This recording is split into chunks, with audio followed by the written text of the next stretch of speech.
तपाई प्रधानमन्त्री हुनु भने के गर्नुहुन्छ देवराज सर?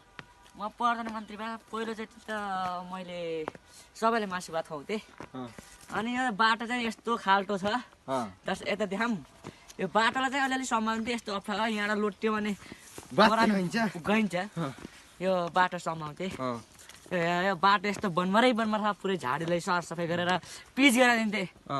म प्रधानमन्त्री भयो भने नेपालैमा जतासुकै पिच गरेर दिन्थे। तर यो नेताहरूले केही गर्न सकेनन्।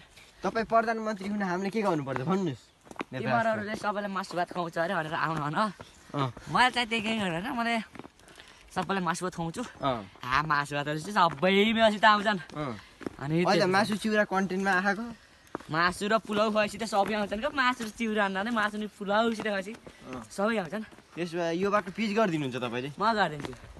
यिनी बाँसका बुट्टा अन्यायमा पर्छन् कि यो बाटो पिच गर्दा?